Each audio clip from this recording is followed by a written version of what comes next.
ఆంధ్రప్రదేశ్ని సమాంతరంగా అభివృద్ధి చేయడానికి అన్ని ప్రాంతాల్లో సమతుల అభివృద్ధిని చూపించడానికి ఏపీ సర్కార్ ఒక కొత్త ప్రయోగం చేయబోతుంది. ఒకటి కాదు, రెండు కాదు, ఏకంగా డజన్కు పైగా సిటీలను నిర్మించేటువంటి ప్రణాళిక ఇందులో ఉంది. సిటీస్ అంటే చాలా పెద్ద పెద్ద నగరాలు అని ఊహించుకోవాల్సిన అవసరం లేదు. శాటిలైట్ టౌన్షిప్ల తరహాలో ప్రతి ప్రముఖ నగరానికి టైర్ 2 సిటీస్కి కూడా అనుబంధంగా థీమ్ బేస్డ్ సిటీస్ని డెవలప్ చేయాలని, అంటే ఆయా ప్రాంతాల్లో ఉండేటువంటి వనరులు, వసతులు, అక్కడ దొరికేటువంటి ఖనిజ సంపద కావచ్చు, అక్కడ ఉన్నటువంటి కళాకృతులు, హస్తకళా ప్రభావాలు కావచ్చు, వీటన్నిటిని దృష్టిలో పెట్టుకొని ఈ చిన్న చిన్న పట్టణాలని డెవలప్ చేయాలని ఆంధ్రప్రదేశ్ ప్రభుత్వం నిర్ణయించింది. దీనికోసం రాష్ట్ర వ్యాప్తంగా దాదాపు ఒక 15 ప్రాంతాలని గుర్తించింది.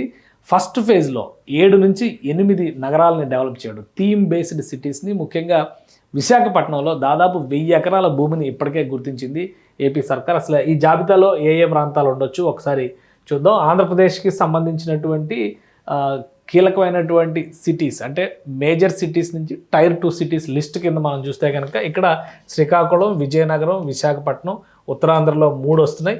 అలానే గోదావరి జిల్లాలో చూస్తే కనుక రాజమహేంద్రవరం, కాకినాడ, ఏలూరు గోదావరి జిల్లాల్లో మరొక 3 వస్తున్నాయి. కృష్ణా, గుంటూరు పరిధిలో చూస్తే విజయవాడ, గుంటూరు, మచిలీపట్నం ఇక్కడ ఒక 3 వస్తున్నాయి. ఇక ఒంగోలు 1, నెల్లూరు 1, ఈ 2 కనిపిస్తున్నాయి. ఇటువైపు చూస్తే కనుక రాయలసీమ ప్రాంతంలో 1, 2, 3, 4, 5 అంటే చిత్తూరు, తిరుపతి, కడప, అనంతపురం, కర్నూలు.